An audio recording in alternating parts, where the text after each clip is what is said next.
안녕하십니까. 오늘은 제5장 철골구조의 문제풀이 부분이 들어가도록 하겠습니다. 자, 먼저 1번 문제부터 보도록 하겠습니다. 철골구조에 대한 설명으로 틀린 것 해가지고 나왔습니다. 그래서 철골구조는 가구식 구조 중에 하나죠. 그래서 첫째 정밀한 가공을 한다. 그래서 보통 현장에 현치도 작성해서 우리가 그래서 그 본뜨기를 보통 해가지고 직접 우리가 철골을 가공하고 있죠. 그리고 경량이고, 일단 경량이라는 것은 단면이 적은 단면으로도 많은 하중을 받을 수 있기 때문에 일반 철근 콘크리트 구조보다 이제 단면을 적게 할 수 있으니까 전체적으로 가벼워진다는 거지. 그 철골 자체가 경량이라는 개념은 아닐 겁니다. 그리고 대규모 건물에 적합하고, 그 다음에 지면 내하적이다. 그래서 일반 철골 구조 자체적으로는 내하 내구는 될 수가 없습니다. 자, 철골은 녹습니다. 그리고 900도씨 이상 되면 보통 강도가 제로 상태가 되기 때문에 내하적이라고는 할 수가 없습니다. 그래서 철골 구조는 내진 개념은 되지만 내하적인 구조는 될 수가 없습니다. 그래서 이 철골 구조의 개념은 우리가 학습을 할 때 이런 거하고 조금 비교해서 간략히 해두시면 됩니다. 철근 콘크리트 구조하고 간략히 비교해서 여러분들이 학습을 간략히 해놓으시면 되겠습니다. 자, 그래서 철골 구조는 일반적인 이 가구식 구조고, 그 반면에 철근 콘크리트 구조는 보통 일체식 구조에 해당되죠.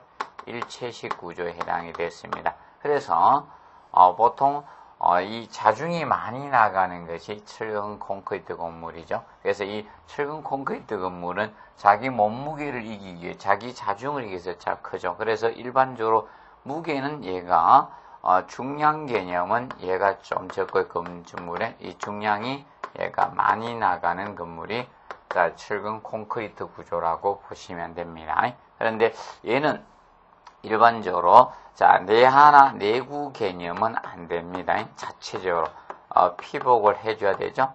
그런데 얘는 내하 내구 개념이 되죠.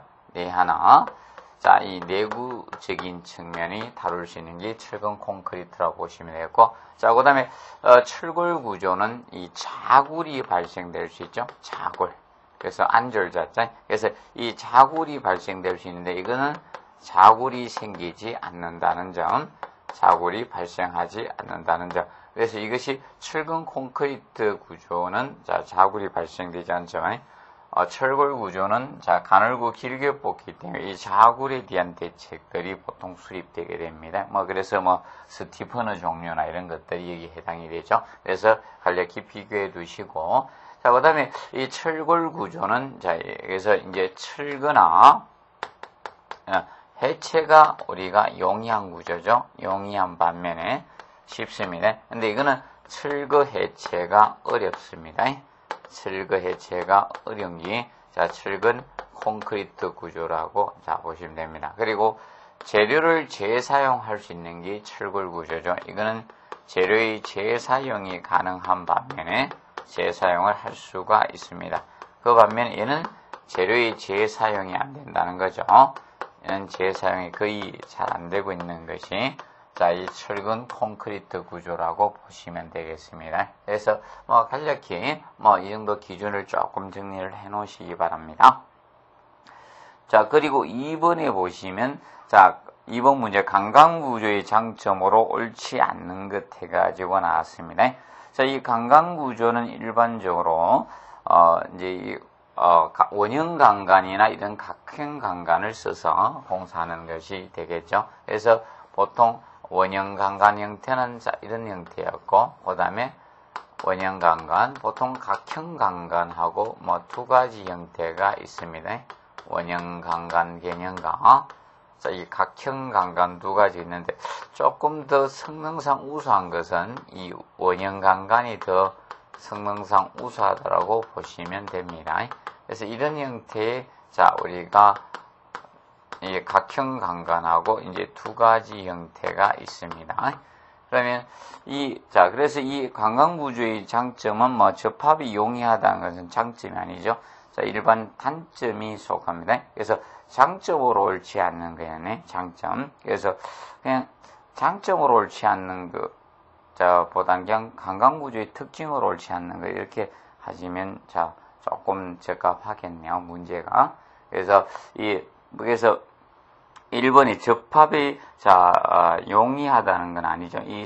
그래서 일반적으로 이 관광구조의 특징에서 우리가 관광구조의 장점하고 단점을 들 수 있는데 관광의 단점적인 측면이 대표적으로 이런 것들이 단점이라고 보시면 되겠습니다. 여기서 접합이 복잡다는 거, 접합적인 측면이. 그래서 1번에 대해서 접합이 복잡하다는 것은 지금 현재 접합 부분이 복잡합니다. 그래서 어렵습니다. 그래서 이런 것은 단점으로 작용이 될 겁니다.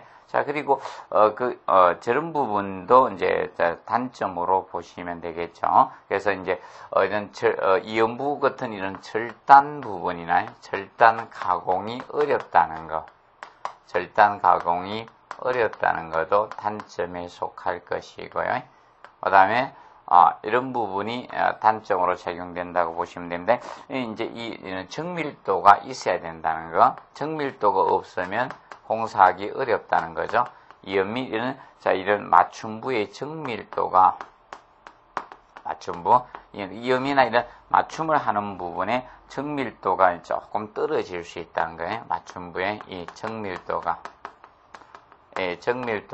이제 떨어질 수 있다는 게 이것이 이제 단점으로 작용이 됩니다. 그래서 관광구조의 단점이 바로 이 대표적인 이 세 가지로 볼 수 있습니다. 그리고 관광구조인 장점 많죠. 이런 비틀린 강성이나 흰 강성 이런 것은 우수하다는 거. 그리고 일반적으로 이 다른 이제 H형강이나 이런 형강에 비해서 두께가 얇으면서도 큰 하중을 발 수 있으니 전체적인 구조물의 무게는 감소를 가져올 수 있다는 거, 이런 장점이 있습니다. 그리고 외관이 경쾌하고 미래하다 이런 정도는 장점이 있겠죠. 그리고 얘는 폐쇄형 단면이다 보니까 폐쇄형 단면에서 강도의 방향성이 없다는 거, 이런 장점에 해당이 될 겁니다. 그래서 2번하고 3번은 지금 폐쇄형 강도의 방향성이 없다는 건 장점이겠죠. 흰 강성, 비틀린 강성이 크다는 것은 장점이고, 접합이 복잡하다는 것은 단점에 속하겠죠. 그래서 문제는 장점으로 옳은 것 하지 말고 그냥 특징으로서 관광구조에 대한 설명 옳지 않는 것, 이렇게 문제를 풀어주시면 될 것 같습니다. 그런 측면을 한번 보시고요. 그 다음에 이제 3번 문제의 개념은 현재 경량형강이죠. 그래서 이 경량형강은 일반적으로 알아두실 것이 판 두께가 얇은 판을 갖다가 형상을 접어서 만든 것이 이 경량형강인데, 보통 단면적에 비해서 효율은 조금 좋을 겁니다. 그런 것이 장점으로 작용이 될 겁니다. 그리고 이런 재료비나 이런 공사비 이런 게 적게 든다는 점, 이런 것이 장점으로 들겠죠. 근데 이제 이 단점이 뭔가 하면 이 얇기 때문에 일반적으로 용접이 조금 어렵다는 거, 그런 점이 단점이고, 그다음에 자굴이 잘 생길 수 있다는 단점이 생기겠죠. 그리고 이런 비틀림 이런 것이 잘 발생될 수 있는 거죠. 자굴 이런 것이 단점으로 작용이 됩니다. 그래서 그거는 4번계 비틀림이 생기지 않는 게 아니라 얇기 때문에 이런 국부 자굴이나 이런 비틀림 이런 것이 많이 생길 수 있는 게 단점으로 작용이 된다. 그리고 판 두께가 얇기 때문에 용접이 잘 되고, 그럼 다른 급에서 굉장히 얇기 때문에 또는 부식적인 측면 이런 것이 빠른 것이 경량형강의 특징이라고 보시면 되겠습니다. 그리고 4번 문제 보시면 한국산업규격에 따른 구조형 강제의 분류 방법 중 용접 구조형 압형 경제에 대해서 다루고 있죠. 그래서 보통 앞에는 스틸의 그 약자를 써놓고 이제 뒤에는 이제 무엇이냐에 따라서 이제 틀려지는 거죠. 그래서 스틸 스트럭처야 아니면 일반적으로 일반적으로 거기 보시면 SM이라는 것은 스틸 구조의 S를 딴 거고, 그 다음에 뒤에 머린이죠, M. 그래서 머린의 개념은 용접이란 뜻은 아니라 선박이란 용어죠. 그래서 선박이 후판을 가지고 용접에 의해서 만들어지기 때문에 보통 SM이라고 쓴 겁니다. 그러면 스틸 유스트럭처에서 건축 구조용 아변 강제를 SN이라고 하죠. 그래서 거기에서는 4번은 3번 개념, SM 개념이 되겠죠.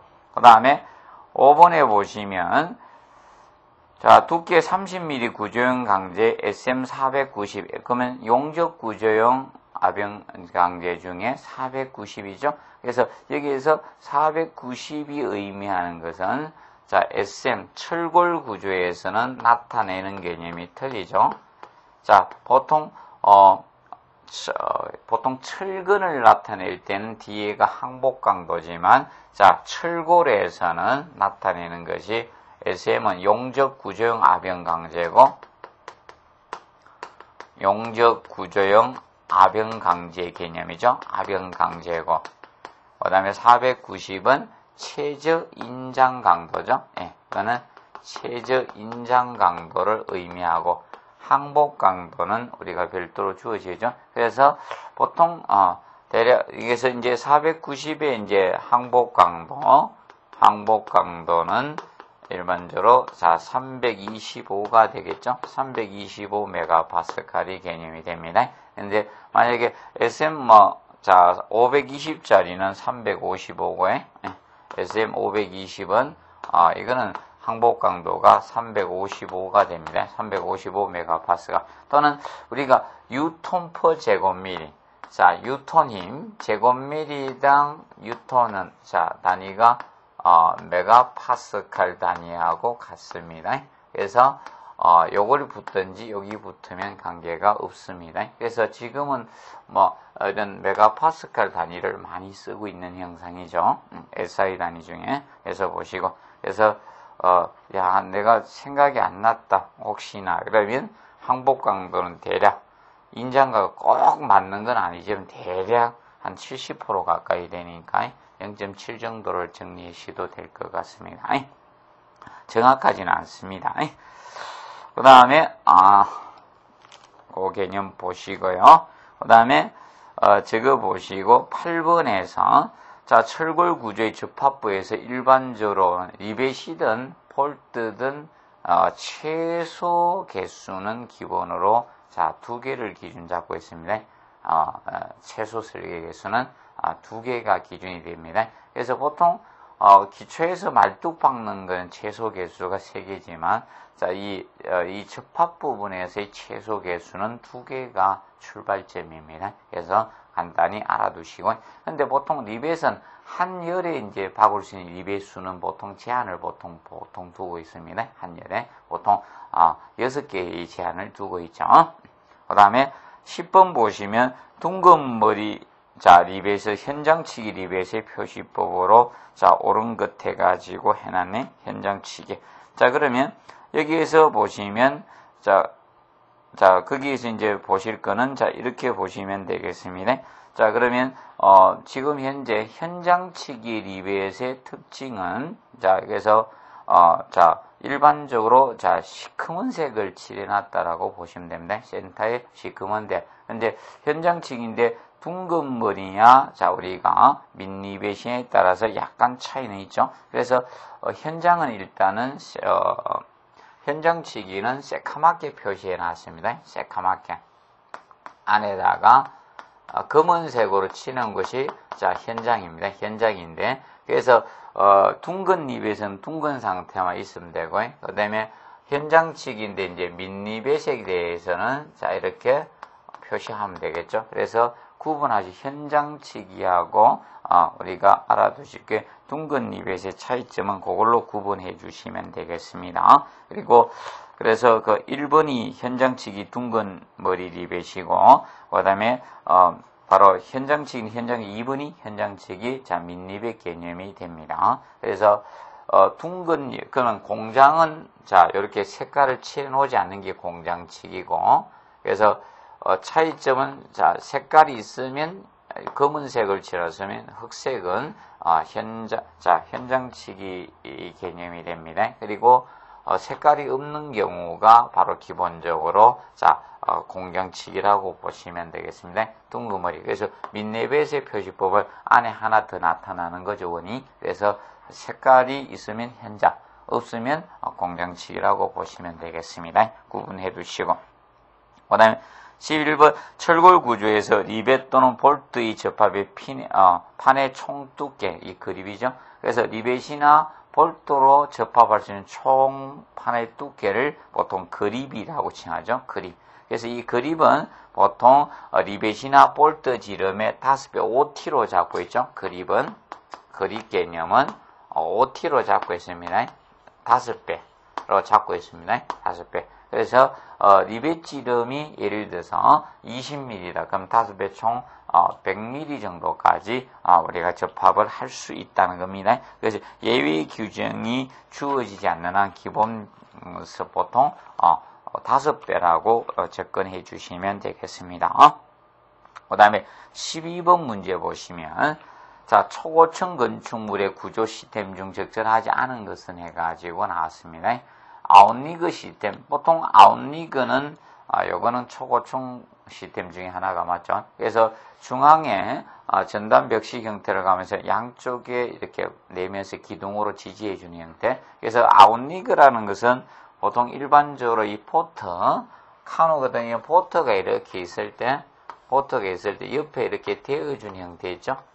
이렇게 중과적으로 이렇게 대주는 것. 이것을 보통 아웃리그라고 하죠. 그래서, 이 아웃리그는, 기본적인 중앙에 이제 중앙 신부에 이제 전단벽이 형태가 있으면서 주변에 이제 기둥으로 해서 지지해주는 형태를 보통 아웃리그 시스템이라고 하죠. 그리고 튜브 시스템은 9.11 테러로 붕괴된 무역센터 건물이, 맨하탄 무역센터 건물이 바로, 여기에 해당이 되죠. 그래서 이 튜브 시스템은 건축물의 외곽 부분의 기둥을 집중적으로 설치해서 우리가 행력이 저항한 시스템이죠. 그리고 카셋 시스템 브레이스는 일반적으로 이 45도 방향으로 이 대각선 방향으로 설치해서 행력을 저항하는 구조 시스템이죠. 그래서 우리나라 대표적으로 카셋 시스템은 63 빌딩이 대각 카셋 구조를 가지고 있죠. 그리고 그 다음에 그래서 이제 내력벽 시스템, 내력벽이라는 것은 일반적으로,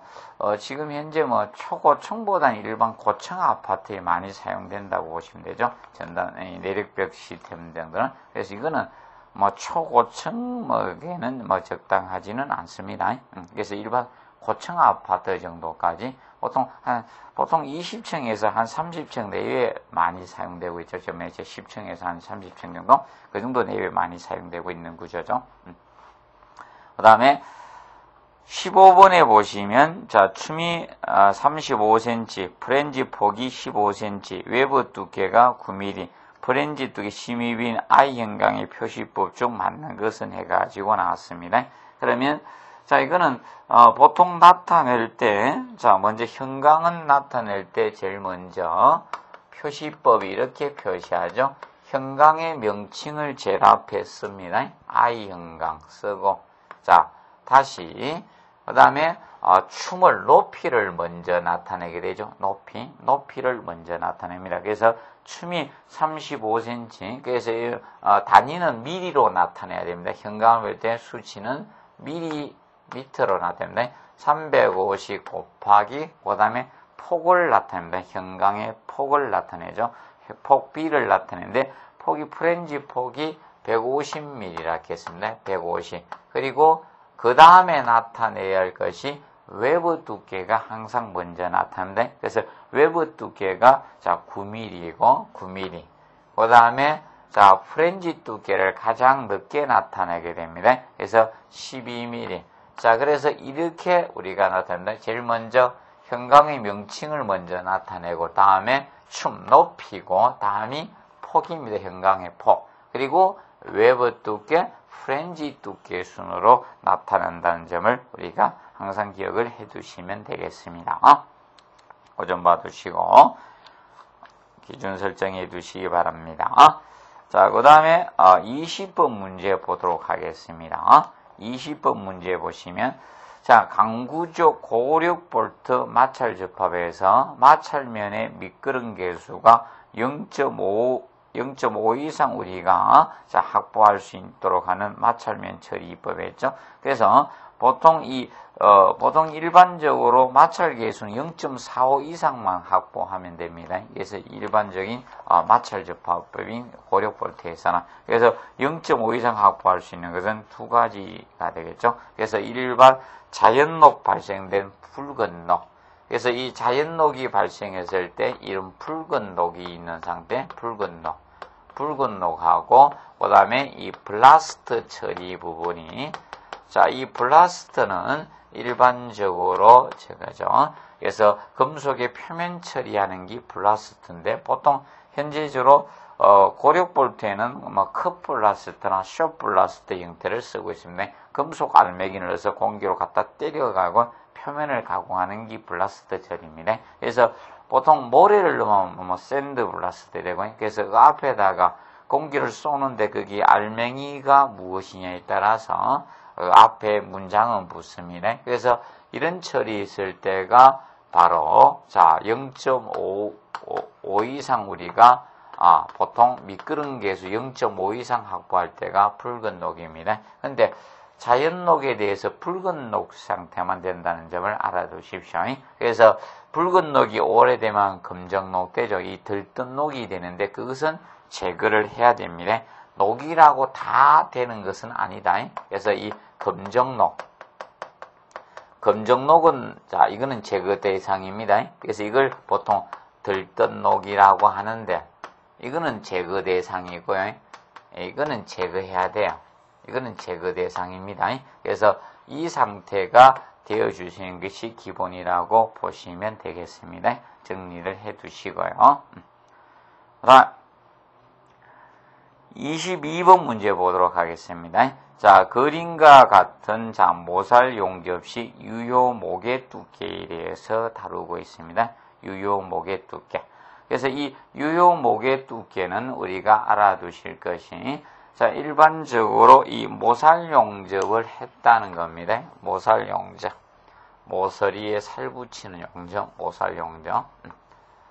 자, 이 모살 용접을 하게 됐을 때 지금 현재 그림상 이렇게 돼 있죠. 시계 이렇게 되겠죠. 자, 그럼 현재 다리 반 두께가 여기 T 12mm짜리고 여기 이거는 10mm짜리 그리고 여기 이제 9mm라고 표현한 거네요. 여기서까지 다리 모살 치수가 9mm. 요짝의 길이가 12mm다 이렇게 표현한 것입니다. 12mm.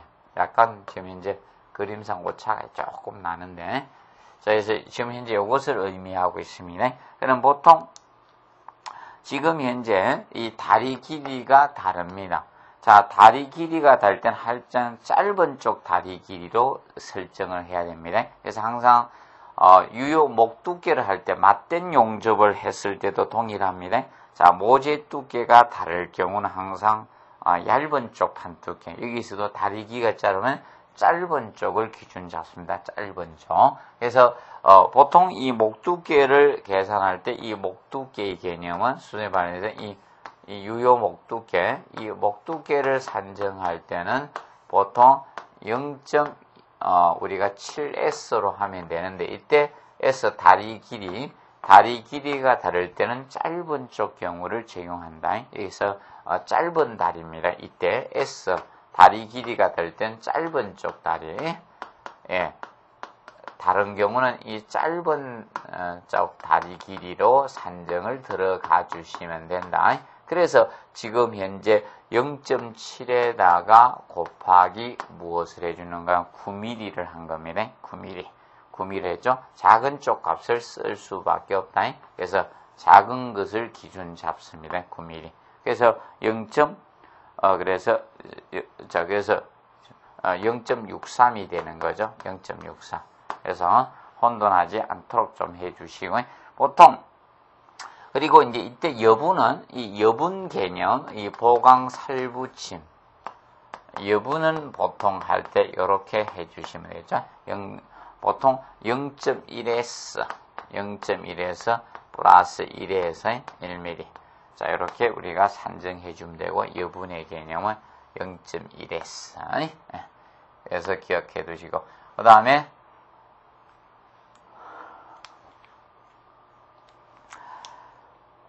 그거 정도 한번 봐두시기 바랍니다. 자, 그 다음에, 이제 보시면, 27번 문제. 자, 요거 뭐 건축 구조 기준 문제죠.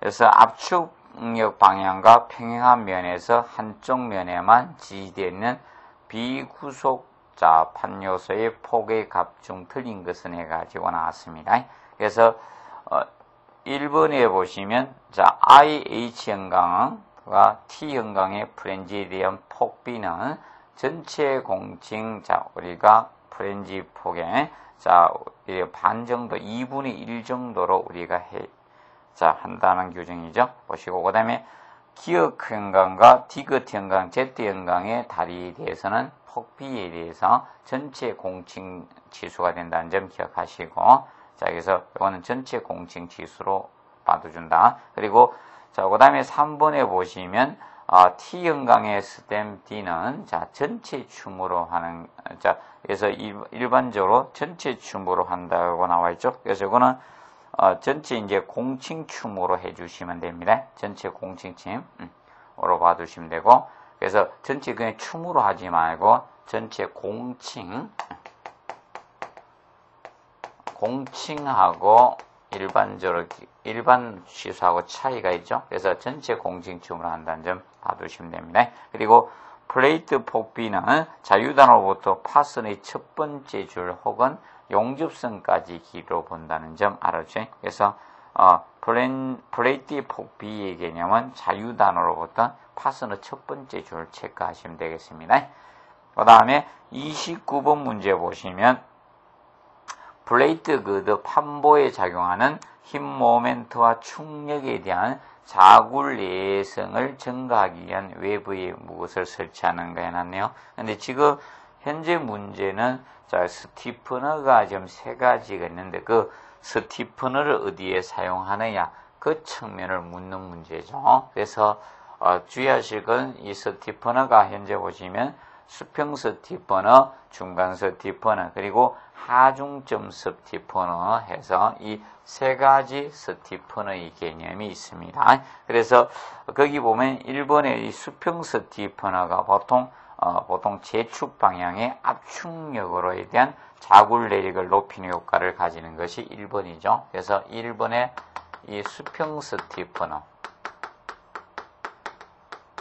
그래서 이 수평 스티퍼너가 일반적으로 이 제축 방향의 압축력에 대해서 이 제축 방향. 그래서 길이 방향이 제축 방향이죠. 이 제축 방향의 압축력입니다. 압축력. 그래서 압축력이니까 현재 힘 모멘트 충력이라고 나왔죠. 충력에 대한 거. 그래서 이 제축 방향의 압축력으로 해서 이 자굴 내력. 이거에 대한 자굴 내력이죠. 자굴에 대한 내력. 이것에 대한 높이는 효과를 가지는 것, 내력을 높이는 효과 가지는 것, 이 부분이 바로 1번 수평 스티퍼너입니다. 그래서 이거는 그 플레이트 그대에 작용하는 힘 모멘트 충력에 대한 자굴 내성이니까 증가니까 이걸로 보시면 되거든요. 2번에 중간 스티퍼너가 나옵니다. 중간 스티퍼너는 일반적으로 보통 중간에 이제 설치해서요. 이거는 일반적으로 외부의 판자구를 갖다 방자기에서 설치하는 게 중간 스티퍼너죠. 이거는 외부에 이런 판자구를 갖다가 방자기에서 하는 것이 중간 스티퍼너. 그래서 이거는 보의 중간에 사용하는 스티퍼너죠. 여기시 중간 스티퍼너고, 그 다음에 이제 3번째 나오는 것이 하중점 스티퍼너가 나옵니다. 하중점. 그래서 이 하중점 스티퍼너는 집중 하중에 대한 우리가 보강 개념상 사용되는 것이 하중점 스티퍼너가 됩니다. 그래서 보통 외부의 치압 파괴, 외부의 이 치압 파괴를 갖다가 방지하기 위해서 그래서 치압 파괴 방지 목적이죠. 이거 목적으로 설치한 게 하중점 스티퍼너입니다. 그래서 이거는 집중 하중이 작용됐을 때입니다. 집중 하중. 그래서 세 가지를 혼돈하지 않도록 우리가 정리를 좀 해놓으시기 바랍니다. 그래서 정확히 한번 봐두시고요. 그 다음에 33번 문제 보도록 하겠습니다. 자, 철골조의 이음 위치에 자, 리베, 볼트, 고력 볼트, 용접을 병력했을 때 전응력은 무엇을 부담하는가? 자, 응력 부담적인 측면은 우리가 알아두실 것이 응력 부담. 자, 응력 부담적인 측면은 강한 놈이 부담한다고 보시면 됩니다. 그래서 응력 부담은 제일 강한 것이 용접 접합이었다. 용접 접합. 그리고 고력 볼트, 고장력 볼트 접합인 고력 볼트 접합하고 두 번째로 리벳 접합은 동격으로 봐줍니다. 리벳 접합은 같이 봐주고 가장 약한 것이 1번 볼트 접합이었습니다. 볼트 접합. 그런데 현재 이 문제에서는 전체적으로 무엇을 했다? 같이 다 병용했다. 다 병용하면 가장 강한 용접 접합이 부담해 주시면 된다. 자, 그래서 이제 주의할 건 이거죠. 고력 볼트하고 리벳을 같이 썼다. 그러면 각각 부담해 주시면 됩니다.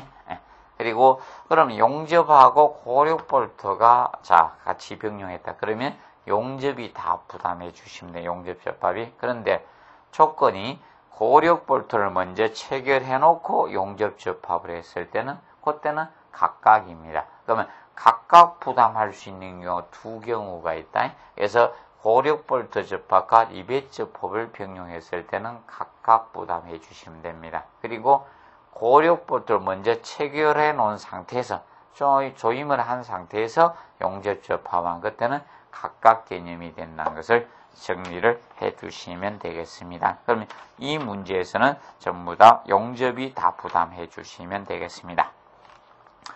자, 그리고 35번 문제 보시면 자, 커브 플레이트는 어느 부재에 덧대는 판인가 해놨습니다. 자, 커브 플레이트는 35번 문제는 자, 덧판이죠. 커브 플레이트. 자, 이 커브 플레이트는 바로 덧판 개념이죠. 예, 덧판. 그래서 덧대어주는 판입니다. 그러면 사실 이거는 자, 판보 같은 데서 이 프렌지 플레이트에 힘 모멘트를 보강해 주는 거죠. 그래서 얘는 커브 플레이트는 판보 같은데 플레이트 보에 대해서 판보에서 그래서 이 프렌지 플레이트 프렌지 해주는 거죠. 그래서 프렌지 플레이트의 힘 모멘트 힘 내력 보강이죠. 힘 모멘트 보강, 힘 내력 보강 개념상 되어주는 판입니다. 그래서 프렌지 1번 하면 되네. 1번. 그래서 이 프렌지는 너무 많이 그래서 이 커브 플레이트는 너무 많이 되어주서는 안 되고 보통 4장 이하로 우리가 해주시면 되겠습니다. 자, 그리고 36번 문제 보시면 자, 판보에 관한 기술 중 틀린 것은 해가지고 나왔습니다. 판보에 대해서. 자, 플레이트 거리에 관한 기술 중 1번 외부 플레이트는 두께는 6mm 이상이면 되죠. 외부 플레이트는 최소가 6mm 이상을 확보해 주시면 됩니다. 자, 그리고 자, 이 보의 높이가 자, 보통 스판에 대략 10분의 1에서 12분의 1 정도 아니면 10분의 15분 정도 하죠. 그래서 대략 10분의 1에서 12분의 1 정도를 많이 하고 있죠. 그리고 3번에 커브 플레이트의 돌출 내밀기 여장 길이네. 그래서 최대한 프렌지 판 두께 8배 또는 15cm 이하로 한다는 것은 이거는 프렌지 내밀기에 대한 설명이고 자, 이 덧판의 연장 길이 개념은 차이가 있죠. 그래서 자, 이 3번 지문은 덮판의 연장 길이에 대해서 다루고 있는 것이 바로 3번 지문이네요. 덮판의 연장 길이 얼마나 하느냐. 자, 이 연장 길이는 자, 얼마나 용접했냐에 따라서 차이가 있는데, 그래서 차이점에 대해서 간략히 보도록. 그래서 이제 보통 자, 이 덮판 두께의 4분의 3 이상 연속 용접을 했을 때 4분의 3 이상 연속 용접을 우리가 했다.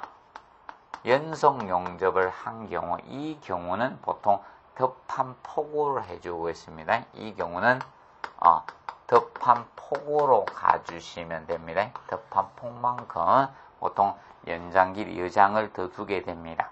자, 그런데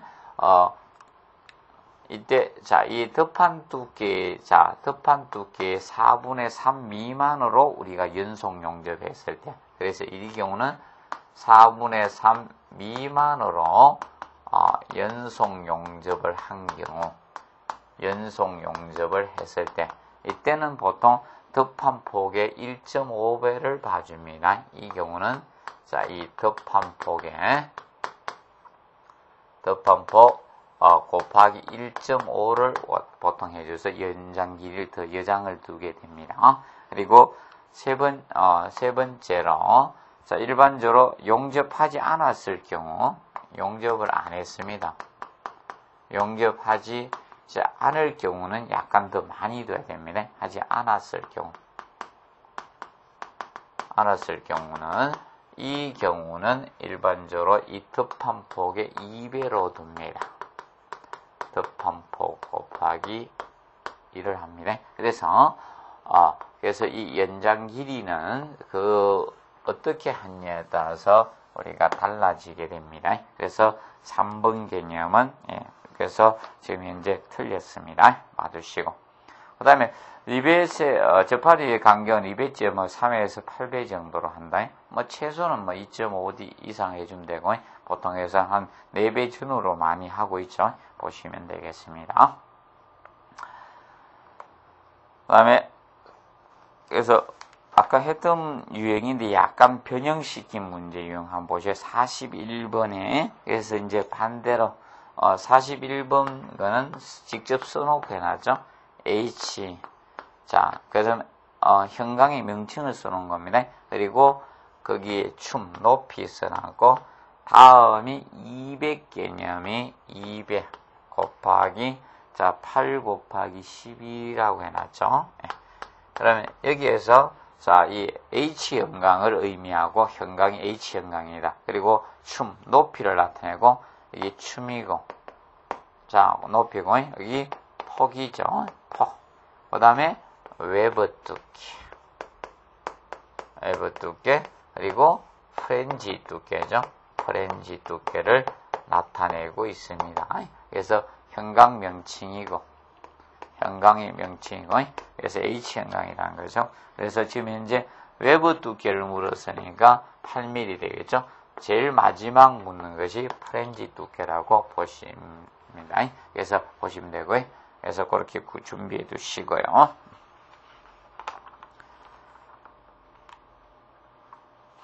그 다음에 43번 문제 보시면 다음 중 플레이트보에 사용되는 부재가 아닌 것 해가지고 나왔습니다. 플레이트보. 자, 그래서 플레이트보니까 판보죠. 플레이트보 판보적인 측면. 그래서 이 판보는 자, 프렌지 플레이트가 있고, 그 다음에 거기에 대한, 자, 저것이 있죠? 외부 플레이트 부분이 있고, 그 다음에 스티프는 있고, 그 다음에 커브 플레이트가 있을 수 있겠죠? 그러면 지금 현재,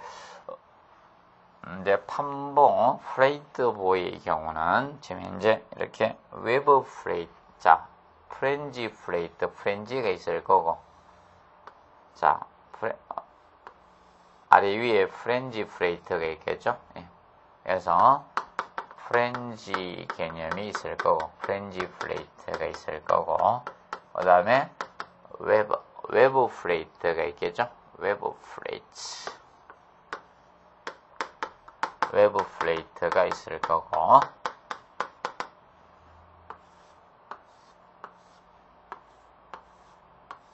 근데 나중에 이제 중간에 자 일정한 간격마다 저 설계하겠죠. 스티프너 설계할 수 있을 거고, 스티프너. 그리고 위에다가 힘 모멘트가 큰 부분에다가 자 커브 플레이트 둘 수 있겠죠. 커브 플레이트. 요 소재인 측면 보시면 됩니다. 자, 그래서 여기에는 스티프너 웨버, 그래서 3번 가셋 시안이죠. 그래서 보통 가셋은 가셋 플레이트가 있는데, 이거는 보통 트러스에서 지붕 틀에서 많이 쓰는 거죠. 가셋 플레이트는, 이거는 이제 트러스에서 보통 지붕틀 같은 이런 트러스에서 요 부분에 절정 부분에 보강으로 되어주는 판이죠. 가셋 플레이트는 이런 부분에다가 옆에 되어주는 보강판이라고 보시면 됩니다. 이런 부분에다. 그래서 절정 부분에 지붕틀에 이런 접합 부분에다가 양옆에 되어주는 칠판이 보통 가셋 플레이트가 됩니다. 간단히 알아두시면 되겠고요. 그 다음에 46번 문제를 보면서 주각과 관련된 법을 여러분들이 하시면 되겠습니다. 그림 보시면서 주각부에 사용될 명칭 중 틀린 것 해가지고 나왔죠. 그래서 1번 가셋 플레이트는 아까 얘기했습니다. 그래서 요거는 이 판입니다. 그래서 보통 가셋 플레이트는 이런 접합부에다가 대어주는 판입니다. 그래서 요거는 여기는 주각 부분에 사용하지 않고 있습니다. 주각 부분에는 대표적으로 베이스 플레이트하고 주각 부분에는 일단 기초 밑에 콘크리트 바닥에 되어주는 기초판인 밑판인 베이스 플레이트가 있죠. 베이스 플레이트가 있고요. 그 다음에 이거하고 기초 콘크리트 연결해주는 앵커 볼트 개념이 있을 거고, 그 다음에 앵글에는 사이드 앵글, 옆에 되어주는 앵글이라고 해서 사이드 앵글하고 중앙에 연결해주는 클립 앵글 개념이 있을 거고, 클립 앵글. 그리고 옆에 되어주는 윙 플레이트가 있을 거고, 윙 플레이트. 대표적으로 주각 부분하고 관련된 용어의 플레이트는 베이스 플레이트, 윙 플레이트이고, 볼트가 앵커 볼트, 사이드 앵글, 클립 앵글 이런 것들이 주각과 관련된 용어라고 보시면 되겠습니다. 그래서 간단히 알아두시면 되겠습니다. 그 다음에 그래서 거기 보시면 기역에 나오고 있는 것은 옆에 되어주는 판이죠. 그래서 윙 플레이트를 우리가 씁니다. 윙 플레이트. 그래서 기역은 윙 플레이트가 되겠고, 니언이 바로 사이드 앵글이죠. 사이드 앵글 대놓고, 그 다음에 여기 보시면 디귿이 클립 앵글이고, 그 다음에 리얼 개념이 바로 저거 되죠. 베이스 플레이트입니다. 그리고 거기 이제 앵커 볼트가 하나 돼 있죠. 앵커 볼트 이렇게 보시면 돼요. 그래서 주각과 관련된 요소들은 그런 요소가 있다는 점 기억하시고요. 그 다음에 49번 문제 보시면 철골 구조의 접합에서 접합하는 모재 간의 마찰력을 이용한 접합이었습니다. 자, 마찰 접합은 딱 하나밖에 없죠. 이 고력 볼트입니다. 고력 볼트만 마찰 접합법으로 보고 있죠. 보시면 되고, 그 다음에 50번 문제네. 50번 문제 풀도록 하겠습니다. 50번. 자, 철골 접합부에 관한 기술 중 틀린 것은 해가 나왔습니다. 1번에 한 접합부의 리벳 볼트 및 고력 볼트 용접 병용했을 때 전응형 고력 볼트는 우리가 병용했죠. 자, 병용하게 되면 가장 센 놈이 부담해 주시면 됩니다. 가장 강한 놈. 그래서 1번 개념은 그래서 용접이 다 부담하겠네요. 가장 용접까지 같이 병용했으니까 가장 강한 것이 다 부담하면 된다. 그래서 용접접합이 다 부담하는 걸로 하시면 됩니다. 그리고 2번에 한 접합부의 리벳과 고력볼트를 병령했을 때는 각각 허용력 부담하시면 됩니다. 그리고 3. 한 접합부에서 고력볼트와 볼트가 병령할 때 그럼 고력볼트죠. 아까 순서는 용접접합이 가장 셌고요. 그 다음에 우리가 접합은 용접접합이 가장 셌습니다. 그리고 그 다음이 고력볼트였죠. 고력볼트 접합. 그리고 리벳하고는 동격이라 했죠. 리벳 접합하고는 동격이고, 그리고 가장 약한 놈이 볼트 접합이다. 볼트 접합. 그래서 제일 근데 지금 현재 3번은 고력 볼트하고 볼트니까 고력 볼트가 다 부담하면 됩니다. 그리고 4번에 리벳과 볼트를 병용했다. 그러면 리벳이 다 부담, 강한 것이 다 부담하는 걸로 설계한다는 점 알아두시면 되겠습니다. 그 다음에 52번 문제 보시면 철골 구조에 있어서 고력 볼트의 구조적 이점에 관한 기술 중 옳은 것은 해가지고 나왔네. 옳은 것. 그러면 1번에 보시면 기준 잡아니까 그래서 1번에 접합판재 유효 단면에서 하중이 많이 전달된다. 얘는 마찰 접합이죠. 그래서 마찰력으로 하중을 전달하는 것이지 접합판재 유효 단면에서 하중이 많이 전달되는 개념은 아닙니다. 그리고 피로 강도가 높죠. 피로 강도는 반복 하중이 작용돼서 거기에 견딜 수 있는 강도를 보통 피로 강도라고 칭합니다. 그래서 피로 강도가 높다는 개념은 맞고요. 그 다음에 세 번째, 고력 볼트는 전단 및 지하 응력이 생기는 것으로 본다 해서 되었죠. 그래서 일반적으로 이 고력 볼트는 이 장력으로 잡아당겨 놨기 때문에 고력 볼트 내부에는 인장 응력만 생기고 있고요. 그래서 특히 이 고력 볼트 접합법에서 이런 고력 볼트나 이런 판재에 여기에 전단 응력 및 치하 응력이 발생하지 않습니다. 그럼 전단 응력이나 치하 응력이 발생을 안 합니다. 발생하지 않습니다. 그럼 이것이 발생하는 접합법이 무엇인가? 리벳이나 일반 볼트 접합법이 발생하고요. 근데 얘는 마찰력으로 전달하기 때문에 얘는 마찰 접합이기 때문에 전단 및 치하 응력은 발생하지 않습니다. 좀 주의해 주시면 되겠고요.